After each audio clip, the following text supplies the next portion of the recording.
evening, everybody. Welcome to the North American Sports Report. It is Monday evening, November 24th. We are now only 3 days from Thanksgiving.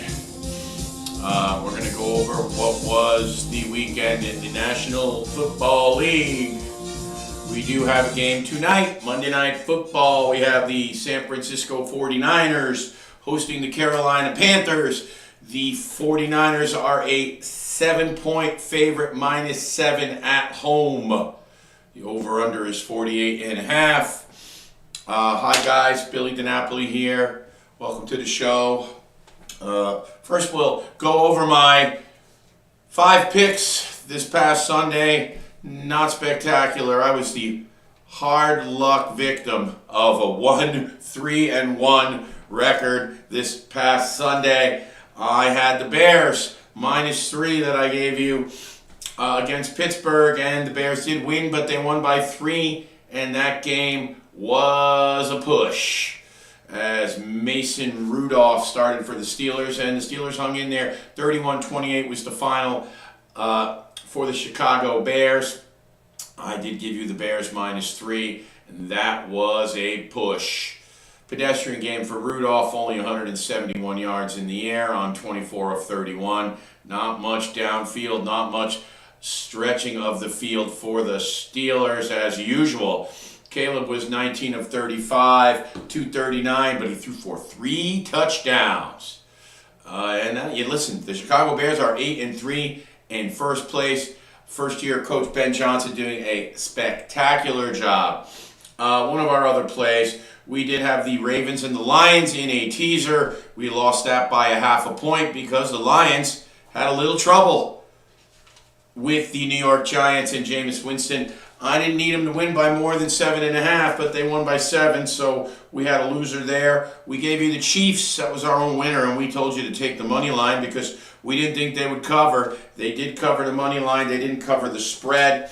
We had the Patriots and the Seahawks in a teaser. We lost that one by 0.5 point as well, as the Titans got a late touchdown backdoor to draw that game 30-24. Was the final in the Seattle-Tennessee matchup. A solid day for Sam Darnold, and also a solid day for Cam Ward. Darnold was 16 of 26, 244 and 2 touchdowns as he rebounded from his 4-interception game last week. Cam Ward actually played really good as the Titans hung in there. 28 of 42, 256, 1 touchdown, no turnovers. He also rushed 6 times for 38 yards and another touchdown. Cam probably one of his better days as a professional to date. 30-24 was the final there. Seattle over Tennessee. That was another one of my defeats. So I had the 2 teaser losses, Lions, Ravens, Pats, Seahawks. I had the Chiefs straight, which also was a loser. I had the Chiefs money line, which was a winner. And I had the Bears -3, and that was a push. 1-3-1. We have now fallen below 500. Very disappointed in that. We are 40-42-1. A similar record in college as we are 23-25-1 in college. That has been the tale of the tape for us. We're hanging in there, though. We're going to keep coming at you with our picks and have fun with you guys as we always take a look at the wagering side of things, which is what makes this so fun and interesting and why the NFL is a multi-billion-dollar business and the #1 sport in our country. All right, what else did we have here? We started the week off on Thursday night with the Texans beating the Bills. We went over this. The Bills looked, they looked so poor on the offensive line, and they looked very porous on defense. They're once again depending on Josh Allen to carry the day for them, as always. He was sacked 8 times. He can't do it all. That was what they were trying to get away from.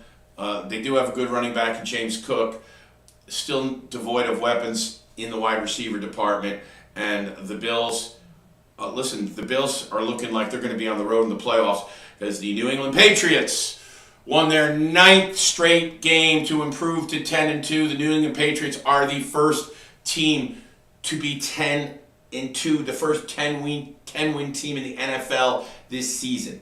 So good for the Patriots, but the Patriots were not super impressive. Now, we thought that Joe Burrow would start for the Bengals, and he didn't. We ended up getting Joe Flacco. You'll probably see Burrow next week for sure. The final score was New England 26 and the Bengals 20. If you had the Bengals plus 7.5, you had a winner. And the game was a sloppy game. The Patriots, they trailed most of the day. Drake May, who's been fantastic, he did have a pick six in this game. He wasn't his usual sharp self, but he was good enough. He picked it up late. After a slow start where the Patriots were up 17-13 at half, and they found themselves going into the fourth quarter only up 20-13, and next thing you know, they had to squeak it out. They squeaked out a 26-20 victory. Again, Drake May had a pick six in this game. He was 22 of 35, 294, one touchdown, and the pick six that we mentioned. They didn't run it spectacularly well. Stevenson returned to the lineup, but he only rushed 5 times for 5 yards. Henderson, who's been the guy while Stevenson has been out injured, Travion Henderson was 18 of 66, so they couldn't run it that well. They did pass it for 294 yards. Not a stellar day, but they did enough to win. They did suffer an injury to Will Campbell, their outstanding rookie left tackle who's been all-world for them. They were really concerned about this, but we have heard now that it's just a sprained MCL. So he is week to week. The Patriots dodged a bullet there. They actually lost their starting guard and their all-world rookie left tackle. Good news is neither are season-ending, and they're both week to week. So the Patriots escape with a 26-20 lead. Wasn't pretty, but they got it done, and sometimes that is the definition of a good team. Because this game was pretty ugly. I mean, for the longest time, the Patriots were actually trailing in this game 13-10. They did take the lead by the half, scoring 17 points in the second quarter. And like I said, they squeaked it out 26-20. They did get control in the fourth quarter. The game was 23-13. Okay, but then the Bengals did score a touchdown to draw to within 23-20. Flacco was 50%, 19 of 38 for 183 yards. But he did lead a late touchdown to get within a field goal. But the Patriots had a drive where they chewed up most of the clock. Couldn't close it out, though. They kicked the field goal, and they had to give the ball back to the Bengals at 26-20. So the Bengals had a shot, but the Patriot defense put a stop to that and closed the game out. Closer than you would have expected with no Joe Burrow. But again, the Patriots did what they needed to do, and they got their 9th win in a row. And they are 10-2 right now, and they are 2 full games ahead of the Buffalo Bills. In other action, as we mentioned, the Lions defeated the Giants 34-27. I'm just going to say this. The Lions just don't look the same. They just don't look the same. Everything's been a struggle for them. Their offense has been better at home, okay? And we know that. So their offense has been better at home than it has been on the road. They've struggled offensively on the road.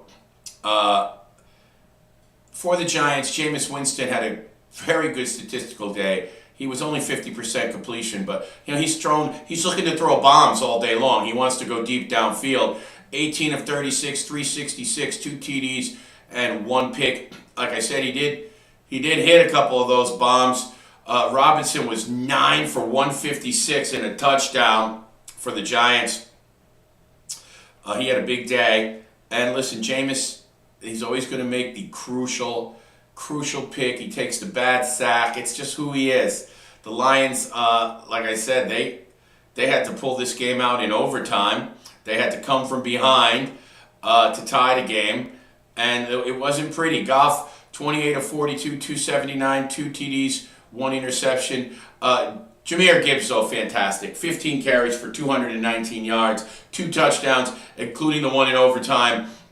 He broke a long one in overtime to take the lead, and then they stopped the Giants on their possession, and they win the game. Jahmyr Gibbs with an outstanding day. 219 yards on the ground against the porous Giant defense. Ahmad St. Brown was 9 receptions for 149 yards. Gibbs added another 46 yards on 11 receptions as well. What a day for Jahmyr Gibbs. He had 264 all-purpose yards as the Lions defeat the Giants 34-27.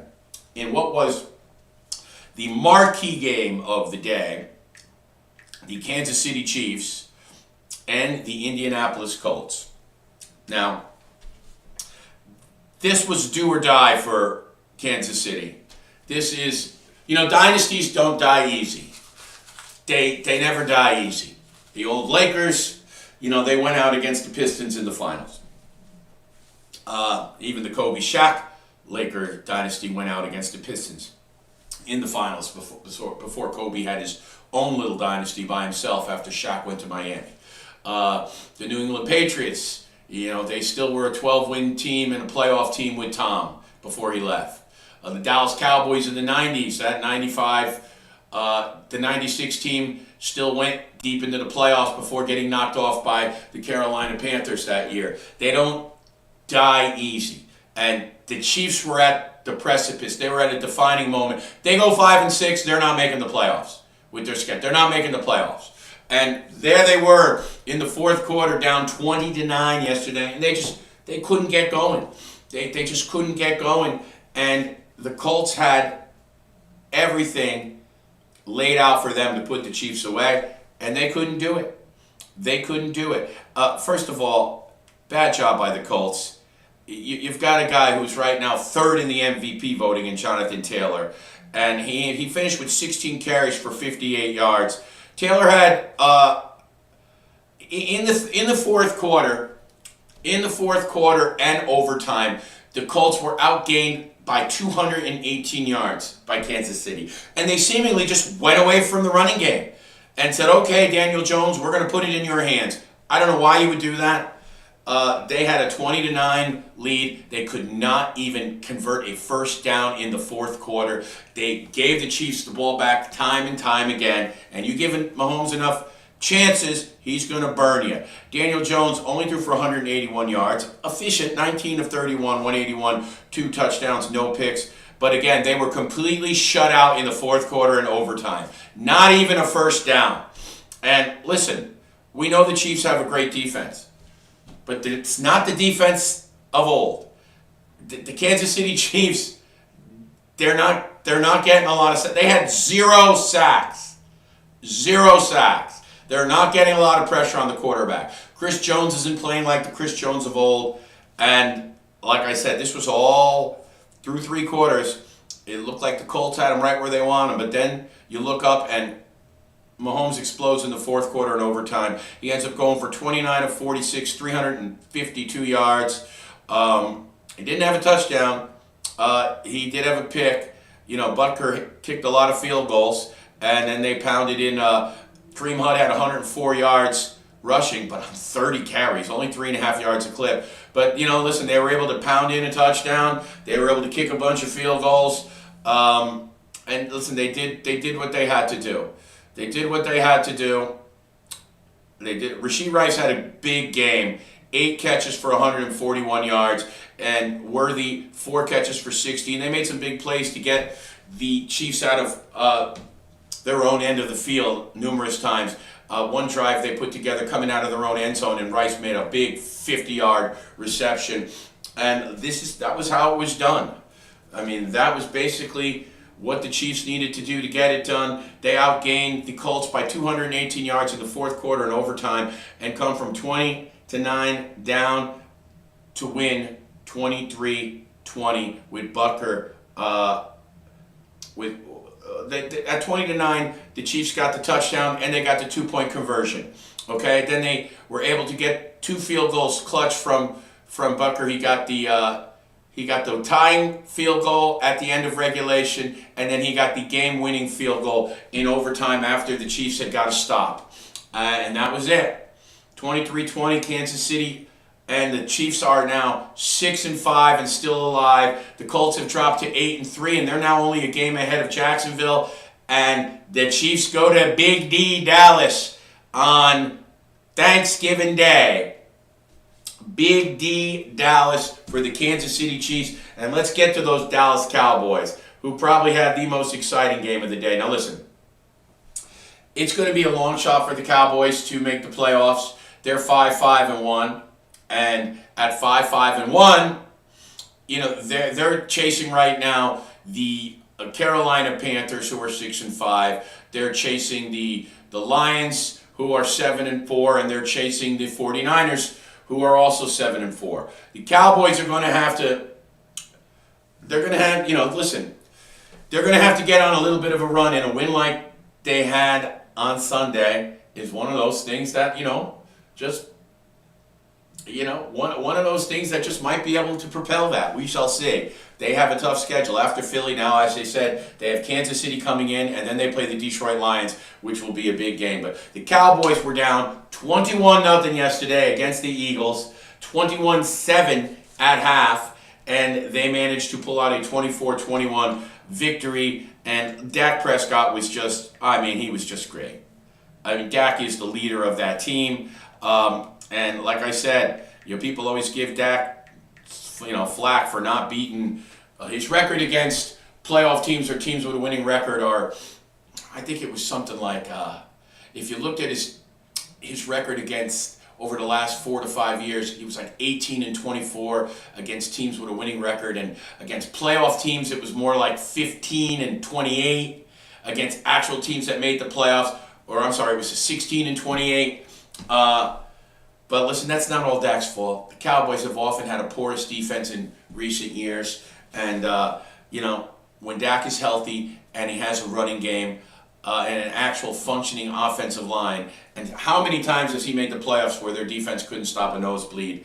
I think Dak gets a lot of flack that he doesn't deserve. And when he's healthy, he's proven that he could play at an MVP level. I remember a guy, Tony Romo, used to get a lot of heat for a lot of stuff that he didn't deserve. But all they'll remember is he dropped one field goal placement snap that would have probably propelled the Cowboys eventually to an NFC Championship game in 2006 when the Colts ended up going to the Super Bowl and defeating the Bears. They probably should have been playing the Cowboys that year, and that was what finished Bill Parcells off. He couldn't take it anymore. But anyway, the Cowboys get the 24-21 victory. Let's look at some of the stats there. Jalen Hurts, 27 of 39, 289. That's a lot of passing attempts for Jalen Hurts. 1 touchdown, no picks. He was sacked twice. He also ran the ball for 33 yards, 7 carries, and 2 touchdowns. Saquon Barkley, only 10 carries for 22 yards. Saquon Barkley in the second half had only 3 carries. This is a bad coaching job by the staff of the Eagles and the OC. How does Saquon Barkley only have 3 carries in the second half? I hope you're not listening to the bitchings of A.J. Brown, because he got his. He's probably happy he got his 8 receptions for 110 yards and 1 touchdown. And, Smith had 6 for 90. But listen, they lost. They lost. Barkley did catch 7 passes for 52 yards. 10 carries for 22 yards and only 3 carries in the second half. No wonder you blew a 21-point lead. Newsflash, when you have a 21-point lead and you have Saquon Barkley and that big offensive line, you run the football. The Eagles stupidly played right into the Cowboys' hands. And let's be honest, the Cowboys with now Kenny Clark and Quinn Williams, who they acquired from the Jets, on the interior of that defensive line, they're way better. And Marius Overshown now returns from his knee injury. It's like adding an all-star linebacker. Ravel, the kid who was out for a year with a knee injury, the youngster that they took a waiver on late in the 3rd round, who only dropped to the 3rd round because he had a knee injury in his senior year of college. He's come in and played nice. The Cowboys it's like they've added, they also got their safeties back, Hooker and Wilson. Now, they're not great cover guys anyway. They're good tacklers, but they are improving. Adding 6 players to the defense, 4 notable ones, have made the Cowboys suddenly a better defense. Ezaraku, the rookie from Boston College, their defensive end, he's also starting to play better. The Cowboys have some things happening on defense. Before the trades and the moves and the returning players, they were averaging 34.5 points a game. Since these guys have returned, the Cowboy defense is allowing 18 points a game. It's a big, big difference. Listen,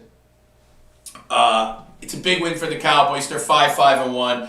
It's still going to be an uphill climb for them to make the playoffs. But if you're a Cowboy fan now, you have hope.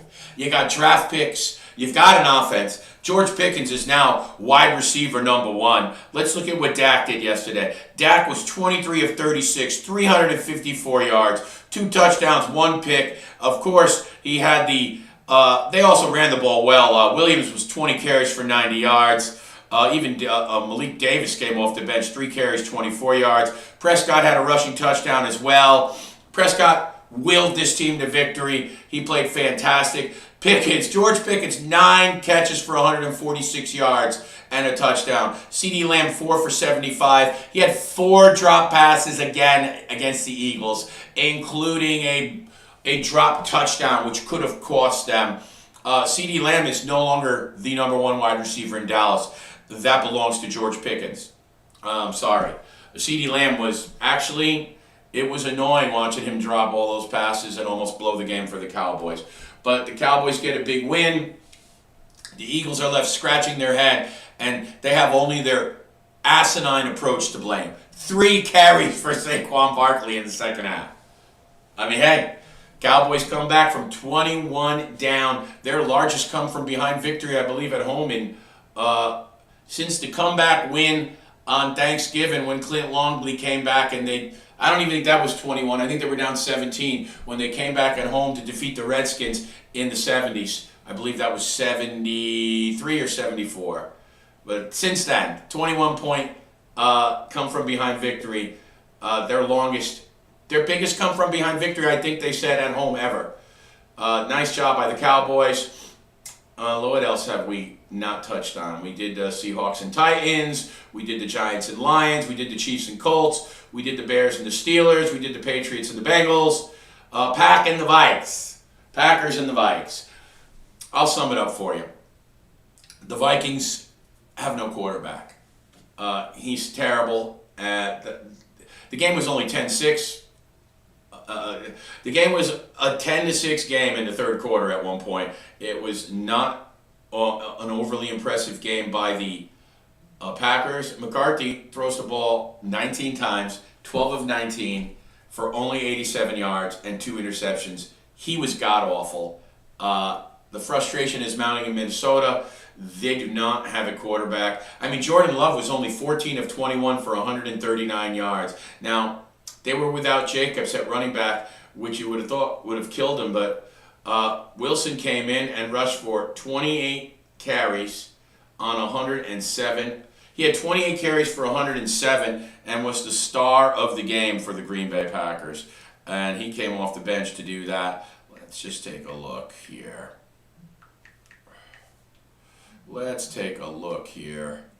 Yeah, the Vikings, their offensive struggles are painful to watch.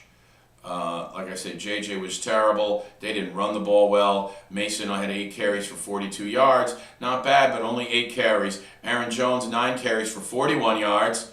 They should have ran the ball more. The Vikings did rush for 100 yards, but they rushed 100 yards on 20 carries. Maybe they should have pounded the rock more. 95 yards on 20 carries for the Vikings. 95 yards on 20 carries. McCarthy only throws for 87 yards, and he's picked twice. I mean, the Vikings didn't even have 200 yards of total offense. That is pathetic. Jordan Love, a pedestrian day. Like we said, no Jacobs. And number 23, Emmanuel Wilson. Emmanuel Wilson came off the bench, and he had a nice day. 28 carries for 107 yards, and that was basically the offense for the Packers. That was it, because they didn't do much. They scored 23 points,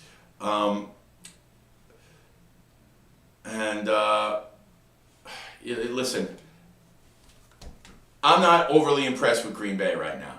Okay, everybody thought they were all world. Wilson had 2 touchdowns, the only touchdowns of the day for the Packers, and a 23-6 victory over the hapless Lions. The Packers have a great defense. Their offense has been sputtering and inconsistent. I'm telling you right now, the Cowboys look like they're getting the better of this trade. They did use one of their first-round picks to get Quinnen Williams, but they have 2 more next year, plus they'll have their own the year after.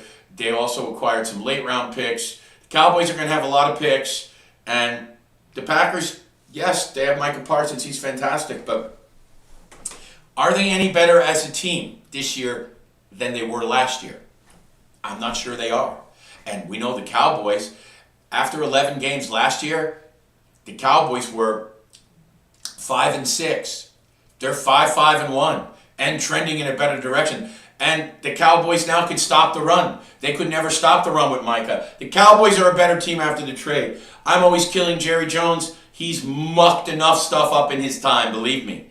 He drove formidable, respected coaches away, probably cut our dynasty short, which would have could have been 4 or 5 Super Bowls in the 90s instead of 3. He's ruined a lot of stuff, but he got this one right.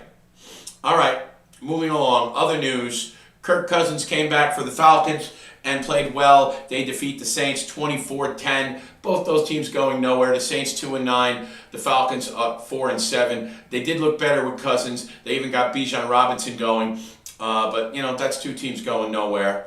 The Jaguars defeated the Cardinals 27-24 to improve to 7-4, and they are now only 1 game behind the Colts. Let's take a look at the numbers from that game.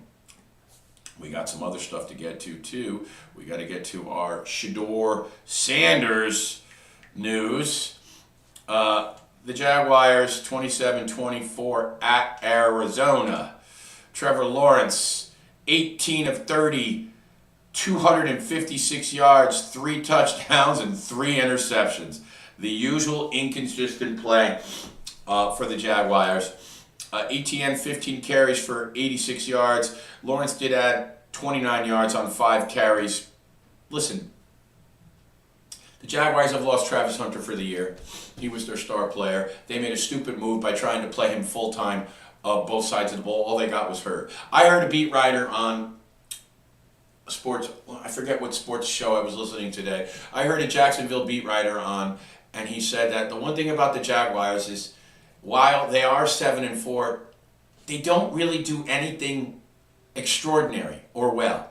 They're okay, so-so on defense, and they're so-so on offense. Trevor Lawrence has never matched the heights in which you thought he would reach when he was drafted. He's hot and cold. He's up and down like a roller coaster. You rarely see him put up a 330-yard day and 3 touchdowns, no picks. You just don't see it. But yet it seems like he has all the tools. They just don't. They don't have great wide receivers. They run the ball so-so. They do everything okay. They do nothing great. They're going to make the playoffs.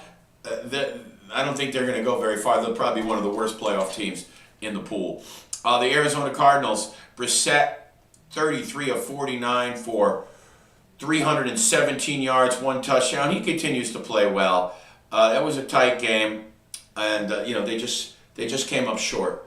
It was an overtime game. Obviously, the Jags scored first, and then honestly, I thought they had a 3rd and 4 and then a 4th and 4, and they kept trying to go downfield for the home run. The game ended on Brissett throwing a ball into double coverage, going for the kill, going for the win.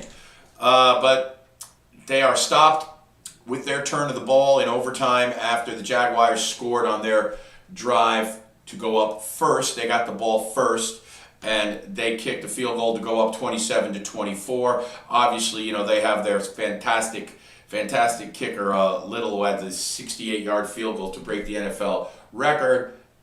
Jags win 27-24 on that game-winning field goal in overtime. Okay, have we touched on them all? Oh, of course not. Shedeur Sanders gets his first start, and the Browns defeat the hapless Raiders 24-10. Shedeur, listen, Shedeur was only 11 of 20, 21. He threw the ball 21 times. He had 210 yards. He had a big touchdown, but it was mostly a halfback screen where the back breaks the tackle and runs it 50 yards or 60 yards, whatever it was. But I will say this. Shedeur did hit a couple of balls downfield, which is something that Dillon Gabriel was not doing. Okay? And Shedeur's more elusive than Gabriel. He's just more athletic than Gabriel. Okay? He didn't light the world on fire, and we know it's the Raiders. But, listen, Shedeur was 11 of 20, 209, one touchdown, one interception. He did have a QB rating of 88, and he didn't get much help. I mean, Junkins only ran for 47 yards. He did have 2 touchdowns. They got the big screen pass. They got the big screen pass. They got the big screen pass that was caught by Sampson, and he basically went 50 plus yards for the touchdown, which was the big play of the game. And their defense freaking sacked Geno Smith 10 times. I mean, the approach is terrible. The Raiders fired Chip Kelly, their offensive coordinator, after the game. Geno Smith was sacked 10 times. The Raiders have a terrible offensive line, yet they're throwing the ball way too many times. They can't establish a run. They're just a train wreck. Shedeur gets the win in his first start. And listen, you got to keep playing him. The fans are all wearing their 12 jerseys. If Stefanski goes back to Dillon Gabriel, they will friggin' lynch him in Cleveland. They've had no downfield play until Shedeur shows up and starts making some attempts to stretch the field. He's the guy. You got to play him the next 6 games. He wins the first one. See what you got in him, and see if you're drafting a quarterback. If Stefanski doesn't do that, then he must just have something against the kid. Now listen, Shedeur doesn't make it easy to root for him. I mean, again, if you heard his sound bites in his interviews after the game, he sounds like an idiot. An idiot. Yeah, only 1 week to prepare, but that's no excuse. And, lots of people want to see me fail. That ain't going to happen. That ain't going to happen. Listen, kid, be humble. Be humble. Okay? That's the reason why you dropped to the 5th round, because you were such a freaking jerk-off. Okay? Every time you open your mouth, it's like diarrhea of the mouth. Shut your mouth. Be humble. You should be the guy. You're the most athletic guy they got in the roster, on the roster at that position.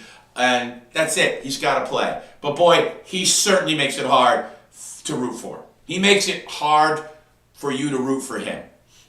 He said some stupid stuff. We know the kid is confident, and I actually don't think the kid is a bad kid. From all I've heard, he's not a bad kid. He is just a little arrogant, and he says the wrong things at the wrong time. And he learns to be. He needs to learn to just do his homework, shut his mouth, and humble. Be humble, young man. You just got here. You just got here, and that's the reason.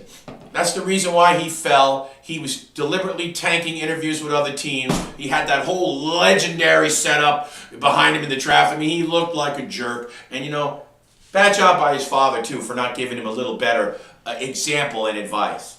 But Shedeur does get his first win. He's 1-0 as a starter. And Stefanski better stick with him, or they should fire his ass, too. Okay, just for poor judgment. Gee whiz, we know Stefanski is supposed to be a bright offensive mind, and he got this team to the playoffs with Joe Flacco at quarterback. But it's got to be Sanders from this point out. Okay, and lastly, last night the Los Angeles Ravens. Forgot the Ravens and the Jets. Ravens defeat the Jets 23-10. The Jets did play Tyrod Taylor. The Ravens did what they needed to do. Again, they were not overly impressive, playing a very poor team. Listen, we all know the Jets aren't any good. The Ravens now are tied.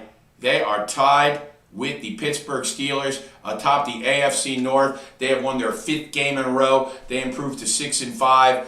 Tyrod Taylor was not terrible for the Jets. He was 17 of 28 for 222 yards, 1 touchdown, 1 pick. He was sacked 3 times, held on the ball a little too long. The Jets could not run the ball. Hall only 17 carries for 44 yards.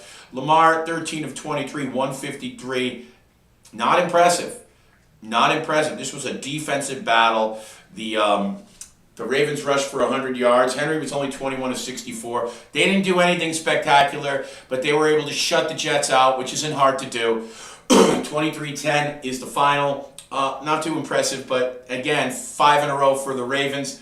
They're 6-5. They are now tied with the Steelers atop the AFC North. And lastly, last night the Rams defeated the Tampa Bay Buccaneers 34-7. Stafford again just looks outstanding. I really felt bad for Baker Mayfield. He had a shoulder injury, and we'll be waiting results on that. I don't know how long he's going to be out. He injured the thing uncorking a ball, the torque on a throw, and he fell to the ground, and he was clutching his shoulder. And then you saw, obviously, Teddy Bridgewater came in, and then you saw Baker on the sideline with a sling, which is not a good look.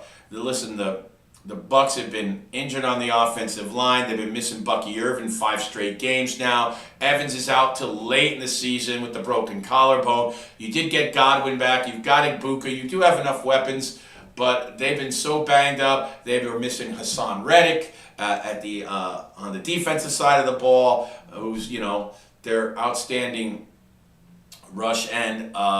It's just been a nightmare for the Buccaneers with the injuries, and now the Buccaneers have dropped 5 of their last 6 games, and they went from 5-1 to they are now 6-5, and they're tied with Carolina.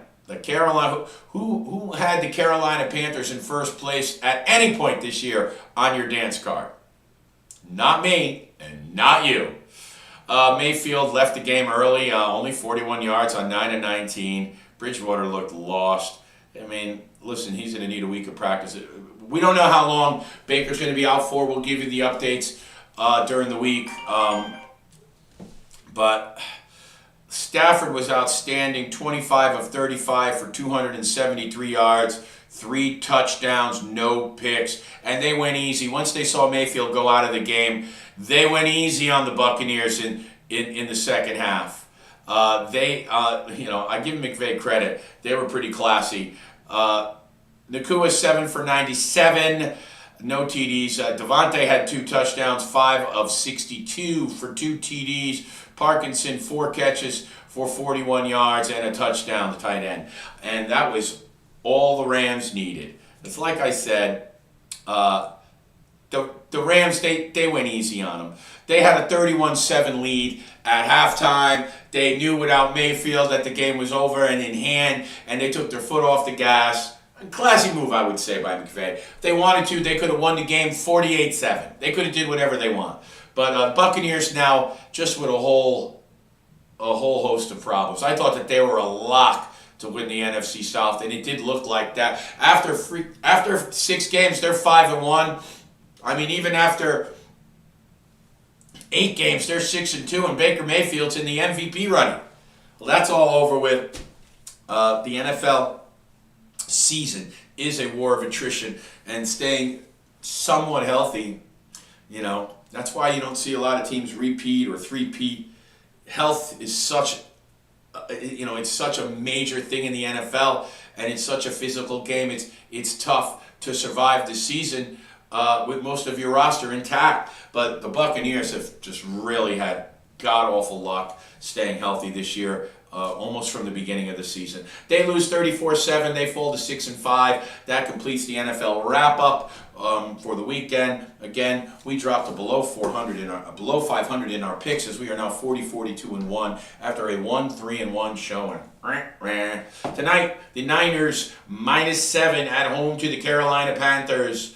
Obviously, Bryce Young coming off his best game as a pro, where he threw for 440 yards. Rico Dowdle's been great for the Panthers. The Niners got Brock Purdy back. They got Ricky Pearsall back at wide receiver. Obviously, they're not going to get Bosa and Warner and the big defensive players that the Niners have lost. They're going to have to just do it. They're going to have to. Robert Saleh, who's done a great job as defensive coordinator for the Niners, he's going to have to patch it all together because those guys aren't coming back. Brock Purdy does add noticeable spunk, and the connection he has with George Kittle, his tight end. Things immediately seem to perk up when Purdy was back in the lineup last week. Not that Mac Jones didn't do an excellent job, he did, and he raised his stock for anybody else looking for a quarterback next year. Anyway, that's tonight in Santa Clara. The Niners host the Panthers. The Niners are -7. The over-under is 48.5. Not giving that game out. I don't really have a feeling. I think the Niners will win the game, but obviously so does Vegas. The money line is 400, -400. But it's a divisional game. I could see a 31-27 Niner victory. I could also see the Niners blowing them out. The Panthers are a young team, and they're tough to figure. Bryce Young does look like he's coming on. I am not a favorite. He's not one of my favorites. I don't like 5'9" quarterbacks. I just think it's not going to go. It's not going to go the way you want it to go in the long run when your quarterback is 5'9" and 200 pounds. I'm sorry. 220, whatever it is. He looks like this teeny tiny little thing out there, but he did light it up, and he has had some good games. He's also had some games this year where they just handed off the ball to Dowell and he ran for 190 yards and Young threw for 100 yards. They've had games like that too.